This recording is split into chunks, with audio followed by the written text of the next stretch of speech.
Hello students, आज का lesson है lesson number 9 NIOS class 12th जिसका नाम है my son will not a beggar be. इसका मतलब है मेरा बेटा भिखारी नहीं बनेगा। तो ये जो स्टोरी है ये एक रियल लाइफ स्टोरी है और ये खुद वेद मेहता द्वारा लिखी गई है। वेद मेहता एक बहुत फेमस ऑथर हैं जो कि ब्लाइंड हैं। ये जो सेंटेंस है my son will not a beggar be, ये उनके फादर के सोच थी, उनके फादर का थॉट था कि मेरा बेटा चाहे कुछ भी हो, मैं अपने बेटे को एक भिखारी तो बनने नहीं दूँ। तो ये एक स्टोरी का मेन थीम है। अभी की लेटेस्ट जमाने की भी स्टोरी नहीं है, बहुत पुरानी कहानी है जब इतनी टेक्नोलॉजी नहीं होती थी। आजकल तो इतनी टेक्नोलॉजी होती है कि अगर कोई ब्लाइंड भी हो जाए और अगर आपके पास इतने साधन है, इतना पैसा है, तो आप अपनी ब्लाइंडनेस को भी क्योर कर सकते हैं। लेकिन ये उस टाइम की बात है कि पैसा होने के बाद भी इतनी टेक्नोलॉजी नहीं थी, इतना लोग जानते नहीं थे और इतनी अवेयरनेस भी नहीं थी ब्लाइंड लोगों के लिए। ब्लाइंड स्कूल्स नहीं होते थे और ब्लाइंड लोगों को बहुत अच्छी नज़र से नहीं देखा जाता था। सिर्फ यही समझा जाता था कि हाँ, अगर ब्लाइंड है तो वो बेगर ही बन जाएगा, भिखारी ही बन जाएगा, उसका बस एक ही प्रोफेशन सोचा जाता था। अब की तरह नहीं। तो हम इस पिछले टाइम्स में, पुराने टाइम्स में इमेजिन करके ये स्टोरी समझेंगे तो ज्यादा अच्छे से क्लियर होगी। What things does a normal child like to see? एक नॉर्मल बच्चे को क्या चीजें पसंद होती हैं देखने के लिए? Was Ved's childhood different from that of other children? क्या वेद का बचपन उन दूसरे बच्चों से अलग था? वो हम इस स्टोरी में जानेंगे। Before we begin, let's look at the objectives. Objectives इस लेसन को पढ़ने के बाद हम क्या क्या सीख जाएंगे। एक ऑटोबायोग्राफी। ऑटोबायोग्राफी मतलब एक अपनी आत्मकथा जिसने लिखी हो, वो हम पढ़ना और समझना सीखेंगे। मॉडल्स क्या होते हैं यानी कि हेल्पिंग वर्ब्स क्या होते हैं वो हम सीखेंगे। एडवर्ब्स यानी कि क्रिया विशेषण और विशेषण को हम यूज कर पाएंगे। लेटर राइटिंग कर पाएंगे। वैसे लेटर राइटिंग की मेरी वीडियो है जो आपको आई बटन पे अभी दिख जाएगी और डिस्क्रिप्शन में भी है, तो you can follow that. It's very simple way of writing letters. और मैसेजेस लेना और देना, तो ये हम at the end of the lesson ये सारे ऑब्जेक्टिव्स अचीव कर पाएंगे। Let's get started with section 1। In India as elsewhere, every girl और boy has fond and warm memories of his childhood from the day he begins to talk to his mother and father. In India, India में यानी कि भारत में जैसा कि हर जगह होता है, हर लड़की और लड़के की बचपन की कुछ यादें होती हैं। फॉन्ड मेमोरी मतलब बहुत अच्छी और प्लेजेंट यादें जो कि याद करके हम खुश होते हैं उनके बचपन की, जिस दिन से उन्होंने बोलना अब शुरू किया था अपने माता पिता से। Invariably, a child learns and recognizes the faces of his mother and father, of sisters and brothers who play with him, or servants who prepare his meals or watch him play in a nursery full of toys. Invariably मतलब constantly, मतलब लगातार, हमेशा, throughout his childhood, पूरे बचपन के दौरान बच्चा जानता है, learn करता है यानी सीखता है, और recognize मतलब पहचानता है किस किस के चेहरे, अपने माँ के, अपने फादर के, अपने पिता के, अपनी बहनों के, अपने भाइयों के जो उसके साथ खेलती हैं, और अपने नौकरों के भी जो उसका खाना बनाते हैं और उसे खेलते हुए देखते हैं जब वो अपनी नर्सरी में, यानी कि एक छोटा सा कमरा होता है जहाँ पर टॉय रूम जिसे कहते हैं, टॉय रूम में वो खेल रहा होता है। उन लोगों को वो जानता पहचानता है और वो क्या सेंस यूज कर रहा है, ज्यादातर वो अपनी आंखों का सेंस यूज कर रहा है ना। He must also remember the rich colors of the butterflies and birds which children everywhere always love to watch. और वो क्या और याद रखता है, रिच कलर्स मतलब ब्यूटिफुल कलर्स। रिच कलर्स मतलब बहुत ही खूबसूरत colour, blue, purple, dark purple, green, yellow, red, ऐसे कलरफुल बटरफ्लाई के और बर्ड्स के, जो बच्चे हर जगह देखकर खुश होते हैं और उन्हें उसको देखना पसंद भी होता है। बट व्हेन आई वाज 3.5 यानी कि जब मैं 3.5 साल का था, all these memories were expunged. Expunged का मतलब होता है, मतलब यादों को ना कहीं निकाल देना, कहीं से हटा देना, बिल्कुल खत्म कर देना, रिमूव कर देना। And with the prolonged sickness, prolonged मतलब जो हद से ज्यादा ही लंबी बढ़ती जा रही है, सिकनेस मतलब बीमारी, और वो कौन सी बीमारी हो गई थी उनको? मेनिनजाइटिस होती है, दिमागी बुखार जिसे कहते हैं, वो उसको बीमारी हो गई थी वेद मेहता को। I started living in a world of 4 senses. मेरी जो जिंदगी थी, मेरी जो दुनिया थी, वो 5 सेंस के बजाय 4 सेंस की दुनिया बन गई थी। अब इसमें मैं आपको थोड़ी सी आपकी साइंस याद दिला देती हूँ। हमारे 5 सेंस ऑर्गन्स होते हैं। एक होता है आँख, नाक, कान, एक स्किन और एक मुंह, टंग। तो आँख से हम देख सकते हैं, तो ये हमारा पहला सेंस है देखने का। दूसरा सेंस है सुनने का, कान से। तीसरा सेंस है सूंघने का, नाक से। चौथा सेंस है टेस्ट करने का, अपनी टंग से या जीभ से। एंड 5वां सेंस है हमारा स्किन का, टच करने का, फील करने का। तो क्योंकि उसकी आंखों की रोशनी जाती जा रही थी, तो उसकी जो वर्ल्ड थी, उसकी जो दुनिया थी, वो अब 4 सेंस में सिमट कर रह गई थी। अब वो डार्कनेस और लाइट की कंपेयर नहीं कर पाता था, डिफरेंशिएट नहीं कर पाता था। That is a world in which colours and faces and light and darkness are unknown.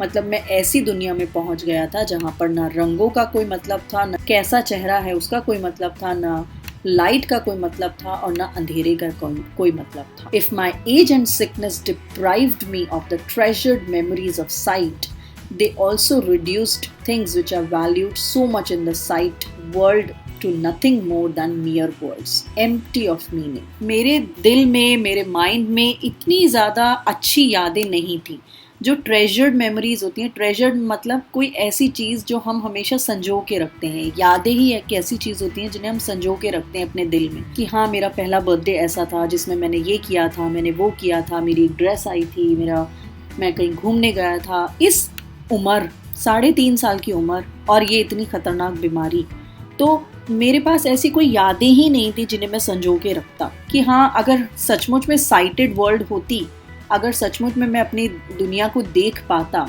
तो डेफिनेटली वो मेमोरीज मेरे लिए कुछ फॉन्ड मेमोरीज होती। लेकिन मैं क्यों देख ही नहीं पाता था, वो सिर्फ वर्ड्स हैं। अब कोई मुझे बोलेगा कितनी कलरफुल बटरफ्लाई है, कितनी नीली कलर की बटरफ्लाई है, तो अगर मुझे नीला रंग नहीं पता होगा तो मैं कैसे उसको इमेजिन कर पाऊंगा, और जब मैं उसे देख ही नहीं सकता तो मैं कैसे करूंगा, तो मेरी कोई मेमोरी नहीं बनेगी। तो इसलिए उनका वर्ड तो थे लेकिन उनका कोई मीनिंग नहीं था। इतनी छोटी आयु में मैं अंधा हो गया था, तो इसलिए मेरे पास उनको याद करने के लिए, संजोने के लिए कोई ऐसी मीठी मीठी यादें नहीं थी। I started living in a universe where it was not the flood of sunshine streaming through the nursery window or the colors of rainbow, a sunset or a full moon that mattered, but the feel of the sun against the skin, the slow drizzling sound of the spattering rain, the feel of the air just before the coming of the quiet night, the smell of the grass on a warm morning. अब मैं अपने बाकी के 4 senses को ज्यादा use करने लगा। मैं ऐसे यूनिवर्स में, मैं ऐसे दुनिया में रहने लगा, ऐसे संसार में रहने लगा जहाँ पर मैं कभी भी धूप जो मेरी विंडो में से छिटक कर आती है कमरे के अंदर, वो मैं कभी नहीं देख सकता था। मैं रेनबो कभी नहीं देख सकता था। मैं कभी भी सनसेट यानी कि डूबते हुए सूरज को नहीं देख सकता था। एक पूर्ण चांद को, मतलब पूरे चांद को मैं नहीं देख पाता था। मतलब वो तक कितना ब्यूटीफुल लगता है, द फुल मून नाइट। तो मेरे लिए वो सब मैटर नहीं करता था। लेकिन क्या मैटर करता था, मैं सन को अपनी स्किन पर फील करता था, तो मुझे लगता था कि हाँ भाई धूप निकल आई। जब बारिश होती थी तो मैं रेनबो तो नहीं देख पाता था, लेकिन उसका जो ड्रिजलिंग का जो साउंड होता है, जो हल्की हल्की बारिश होती है, तो उसके साउंड को मैं ज़रूर सुन पाता था। स्पैटरिंग रेन मतलब जब हल्की हल्की सी रेन सब जगह हो रही होती है, बारिश हो रही होती है, तो मैं उसको सुन पाता था। The feel of the air, मैं एयर की सरसराहट को फील कर सकता था जैसे ही रात की शुरुआत होती है। और जब एक अच्छी सुबह होती है, वार्म प्लेजेंट सुबह, तो मैं ग्रास की खुशबू यानी कि घास की खुशबू को सूंघ सकता था, उसकी सुगंध को महसूस कर सकता था।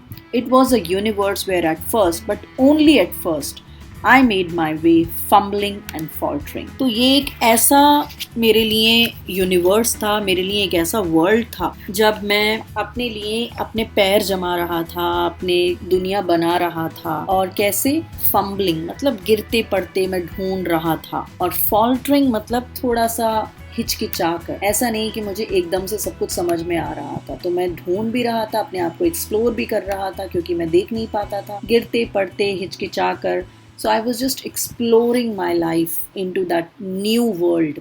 मेरे लिए एक ये नई जिंदगी थी, जहाँ पहले शुरू के 3.5 साल तक तो मेरे लिए उजाला था, रोशनी थी, कलर्स थे, लेकिन उसके बाद सब कुछ अंधेरा था। टेक्स्ट क्वेश्चंस कर लेते हैं। What did the writer miss when he lost his site? Writer ने क्या क्या मिस किया जब उसकी साइट चली गई? उसने definitely colours of the birds and butterflies को मिस किया है। The writer says it was a universe where at first, but only at first, I made my way fumbling and faltering. What does he mean when he says but only at first? Take the right answer. He was learning to manage his life though he was blind. जबकि वो blind था, वो still अपनी life को इसमें manage करने की कोशिश कर रहा था। अब आते हैं हम सेक्शन 2 पर। How did Ved's family react to his blindness? Were they very unhappy और did they think he would recover? What did they do about his problem? अब जब वेद के साथ ऐसा हुआ, वेद ने अपनी बात तो बता दी, लेकिन उसकी फैमिली का कैसा रिएक्शन था इस चीज को लेकर? क्या वो बहुत खुश थे या ना खुश थे? क्या उनको लगता था कि वो कभी ठीक हो जाएगा? अगर वो ऐसा ही रहेगा तो उन लोगों ने क्या किया उसकी इस प्रॉब्लम के लिए? It was good that I lost my sight when I did, because having no memories of seeing, there was nothing to look back to, nothing to miss. वो सोचता है कि जब मेरी साइट गई, जब मेरी रोशनी गई जिस उम्र में, तो मेरी इतनी ज़्यादा मेमोरीज नहीं थी देखने की, क्योंकि 3.5 साल के बच्चे की इतनी ज़्यादा मेमोरीज होती नहीं है। जब बच्चा धीरे धीरे बड़ा होता है, समझदार होता है, समझता है, तब वो ज़्यादा मिस करता उन चीज़ों को। तो इसलिए, क्योंकि कोई ऐसी चीज़ थी ही नहीं जिसपे मैं बारे में सोचूं या उसको मिस करूं, तो इसलिए ठीक ही है कि इस एज में मेरी साइट चली गई। और वो कब गई?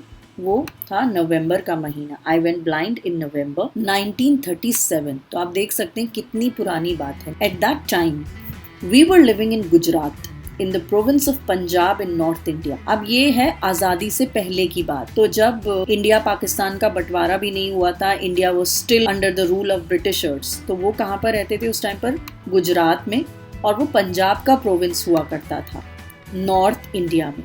मेरी बीमारी के बाद, after my sickness we move to Lahore, और हम मेरी सिकनेस के बाद हम लाहौर चले गए, a few miles away. But the number of relatives who came to sympathise made my father asked for another transfer, this time to Karnal, where we had neither friends nor relatives. तो जब मेरी बीमारी हुई, हम लाहौर चले गए। क्यों लाहौर चले गए? क्योंकि जो मेरे रिश्तेदार थे वो मेरे फादर से बार बार पूछते रहते थे कि हाँ, बच्चा बेचारा अंधा हो गया, आपका बच्चा, सिंपथाइज करने के लिए, इस बेचारे का तो अब कुछ नहीं हो सकता, हमें बहुत बहुत दुख है, बहुत खेद है।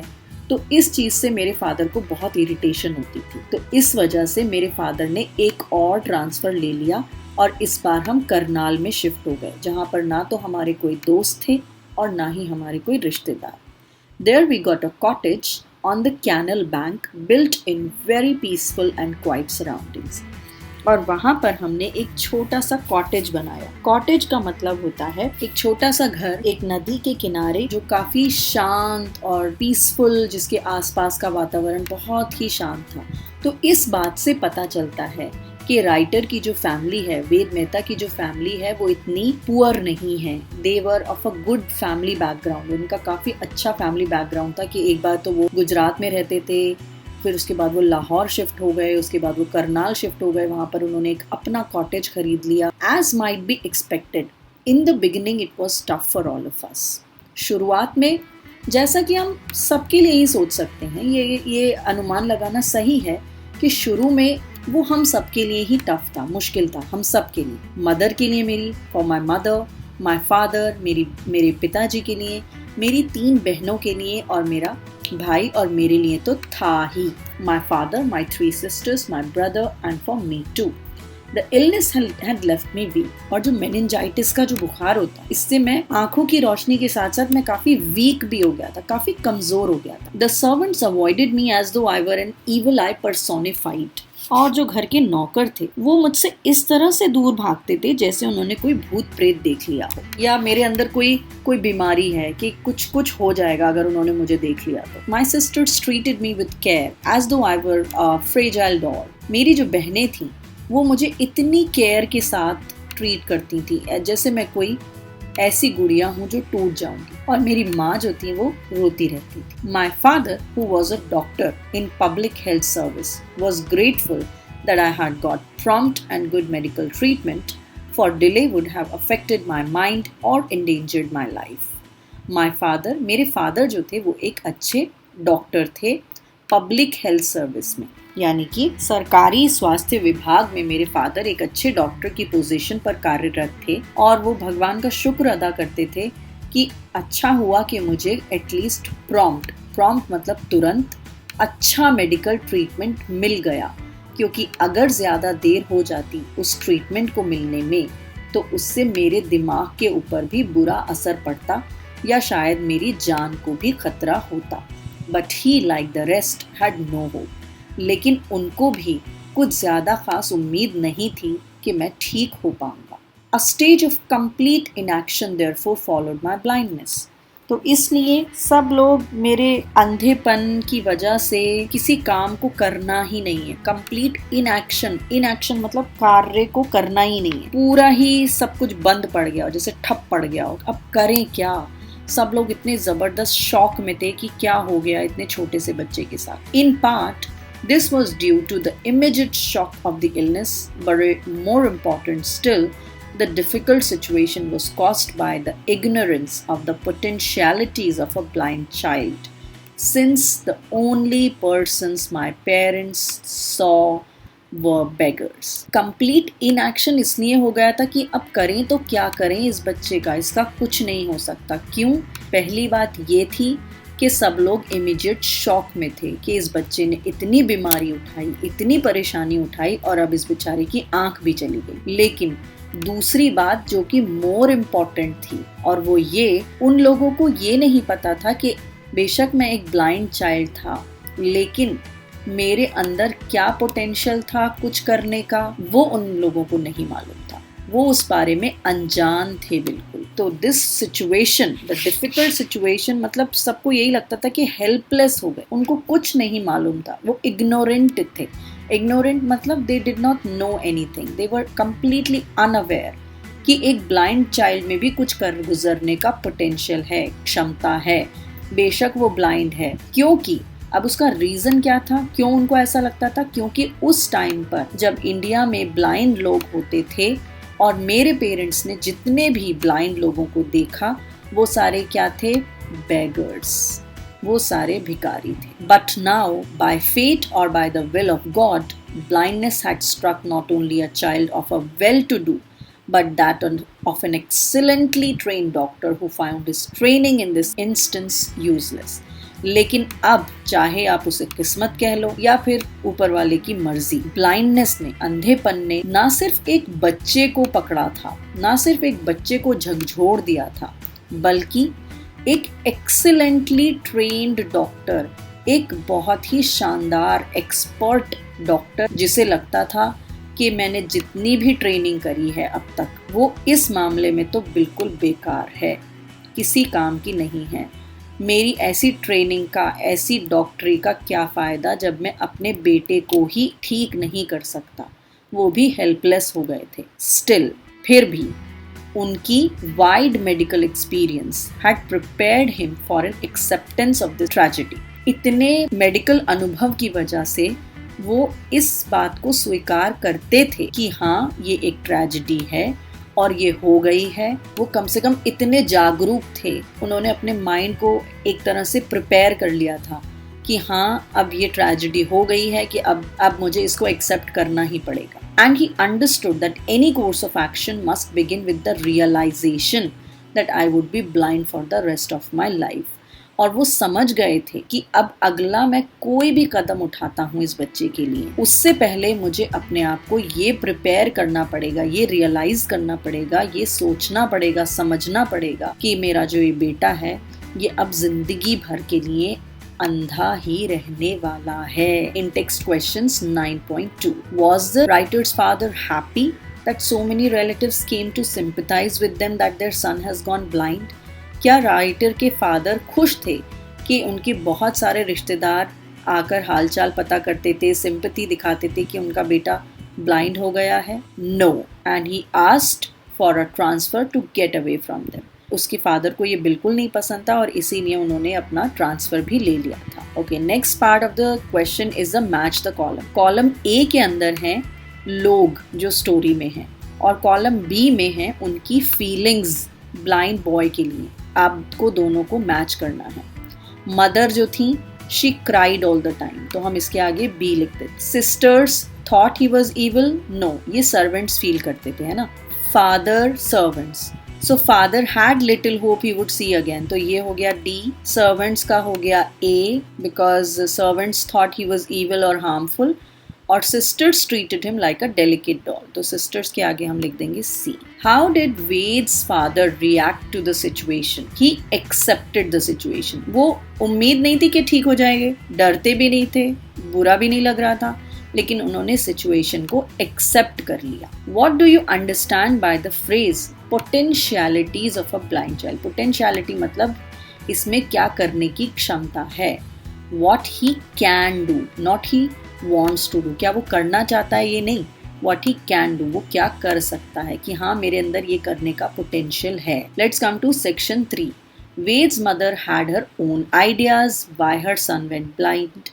She also had her own methods of treating them. What were they? Did they do him any good? अब वेद के फादर का तो हमने देख लिया कितना रैशनल पॉइंट ऑफ व्यू था, कितने प्रैक्टिकल आदमी थे वो, बिकॉज वो एक डॉक्टर थे। लेकिन हाँ, उनकी मदर को, वेद की मदर को ये समझने में बहुत टाइम लगा कि हाँ मेरा बेटा अब ब्लाइंड ही रहने वाला है। तो वो क्योंकि बहुत ज़्यादा पढ़ी लिखी नहीं थी, वो ऐसे छोटे मोटे झोला छाप क्वैक्स डॉक्टर्स के बीच फंस गई थी और वो चाहती थी किसी तरह से मेरा बेटा ठीक हो जाए। तो अब इस पैसेज में हम देखेंगे कौन कौन से वो मेथड्स थे जो उन्होंने अडॉप्ट करे और क्या उनसे कोई फ़ायदा हुआ लेखक के लिए, राइटर के लिए या नहीं।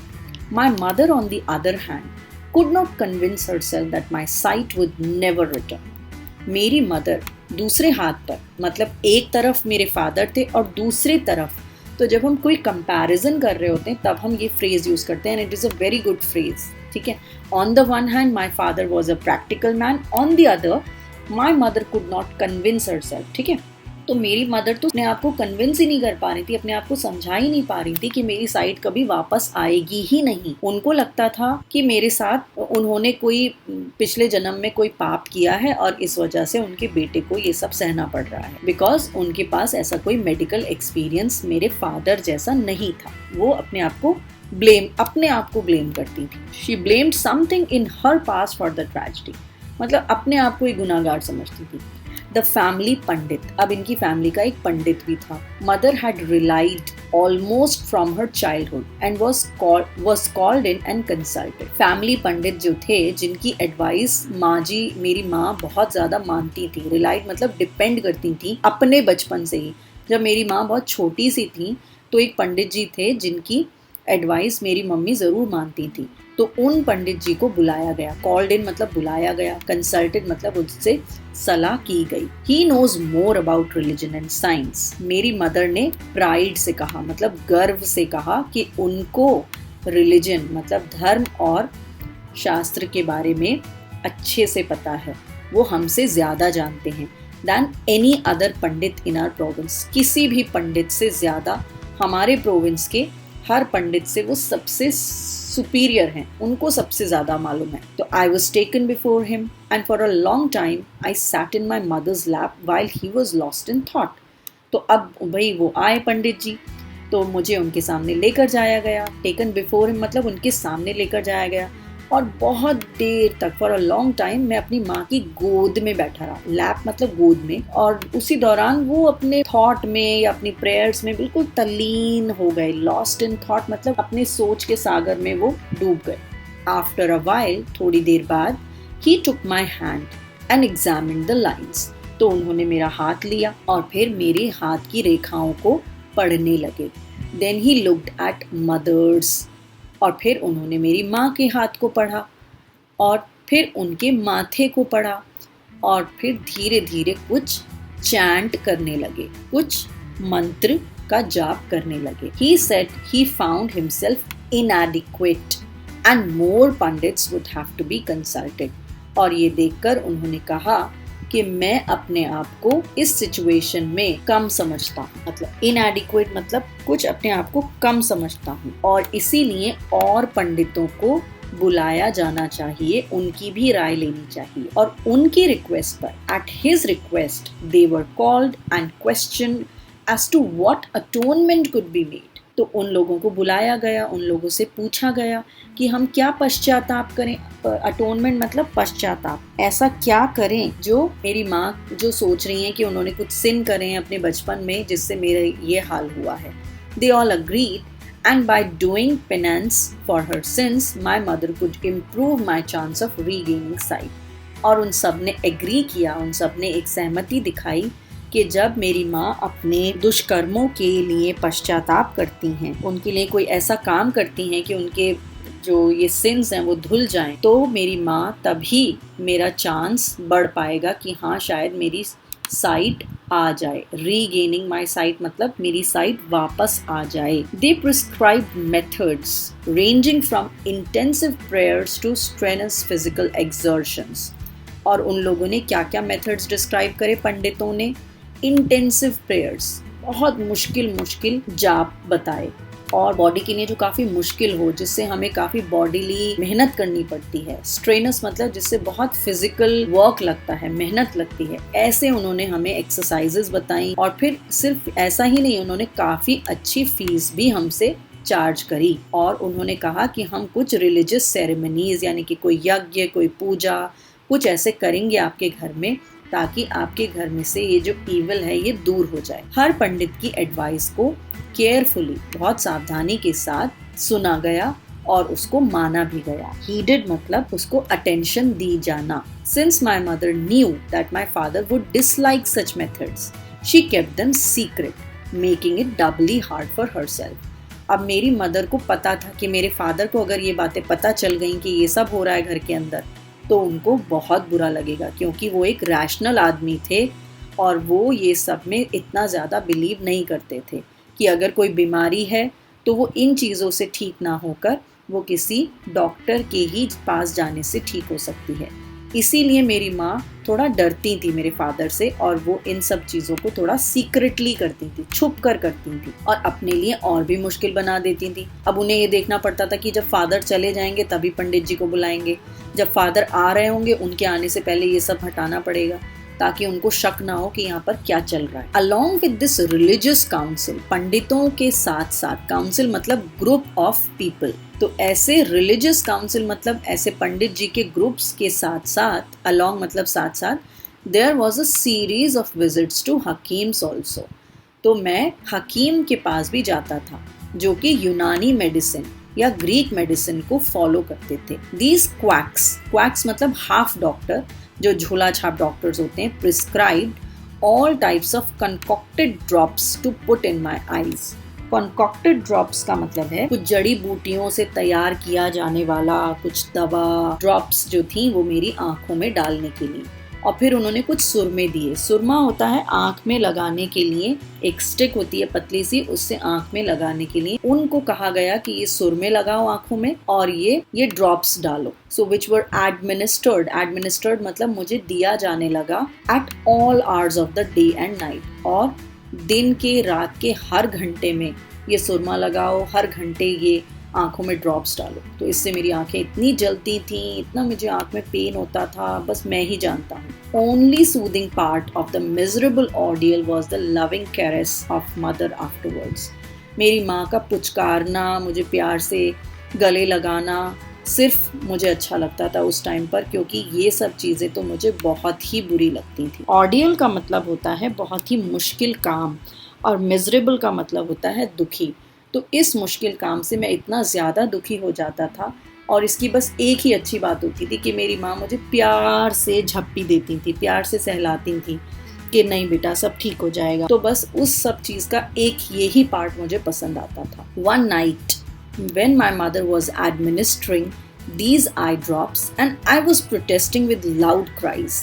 एक रात क्या हुआ जब मेरी माँ मेरी आंखों में ये आंखों की ड्रॉप्स डाल रही थी, आई ड्रॉप्स डाल रही थी, और मैं चिल्ला रहा था, मैं मना कर रहा था कि नहीं मुझे नहीं लगवानी, मुझे नहीं डलवानी आंखों में ड्रॉप्स, और मैं ज़ोर से रो रहा था। अचानक से, अनएक्सपेक्टेडली मतलब अचानक से, मेरे फादर वापस आ गए। ही आस्क्ड, उन्होंने मुझसे पूछा कि तुम क्यों रो रहे हो, और मैंने उनको साफ साफ बता दिया कि मैं क्यों रो रहा हूँ। इस बात से उनको बहुत तेज़ गुस्सा आया। ही वॉज वेरी एंग्री, और उन्होंने मेरी माँ को मना कर दिया, आइंदा अगर तुम उन हकीमों के पास गई तो सोच लेना अच्छा नहीं होगा, और कोई सुरमा लगाने की ज़रूरत नहीं है। फॉरबेड करना मतलब रिस्ट्रिक्ट कर देना, मना कर देना, ठीक है। Restricted her, forbade her to make any more visits to the Hakims and strictly prohibited. Strictly prohibit करना मतलब बिल्कुल खबरदार अगर जो तुम वहाँ पर गई। Then he gently lifted me from her arms, और उन्होंने मुझे प्यार से मेरी माँ की गोद में से और मुझे ले गए दूर। उन्होंने मेरी आँखों को लगातार, स्टेडी मतलब लगातार, उन्होंने मेरी आँखों में पानी डाला, जिससे मेरी आँखों की जो बर्निंग थी, जो मिर्ची लग रही थी मेरी आंखों में, वो दूर हो गई। After this incident even though we stopped going to the हकीम्स, इस इंसिडेंट के बाद हम हकीम के यहाँ जाना तो छूट गया, लेकिन नाउ एंड देन अक्सर मेरी माँ मेरी आंखों में सुरमा लगाती रहती थी। टिल आई वॉज 11, जब तक मैं 11 साल का हो गया। But they were very mild, और वो इतने ज़्यादा मिर्ची वाले नहीं होते थे, बहुत उससे मिर्ची इतनी लगती नहीं थी, माइल्ड थे, हल्के थे। और मेरी माँ ऑलवेज, हमेशा मेरी परमिशन ले लेती थी कि हाँ बेटा अब लगा दूँ मैं तुम्हारे, और मुझसे पूछ कर ही मेरे ये सुर में लगाती थी। Intex questions 9.3 What did Ved's mother think had caused her son's blindness? Which words in the text tell you this? वेद की माँ को उसके बेटे की ब्लाइंडनेस का कारण क्या लगता था? आपको इस टेक्स्ट के किन शब्दों से, किन वर्ड्स से पता चलता है? She thought that something in the past was responsible for her child's blindness. What did the Pandits advise her to do? Mention two things. पंडितों ने उन्हें क्या advise किया? So you will say the Pandits advised the mother to do intensive prayers and strenuous physical exercise. What did the Hakims prescribe? हकीमों ने क्या prescribe किया? Hakims advised her to administer concocted eye drops and surmas in his eyes. Ved's father was angry when his wife used the Hakim's medicine on Ved because Ved के father क्यों angry थे? Because they made Ved uncomfortable. Did the treatment stop? If so, which words in the text tell you that? क्या उनके treatments रुक गए, और किन words से आपको पता चलता है कि वो ट्रीटमेंट्स रुक गए? Yes, the treatments did stop. They stopped on the insistence of his father. And which words tell us that? Even though we stopped going to the Hakims now, and the application of surma continued, but they were very mild and mother always took my permission. I will cover till section 3 only in this video because it is got very long. And I'll cover section 4 and the rest of the questions in the next video. I'm going to post it very soon. Okay, take care. Bye.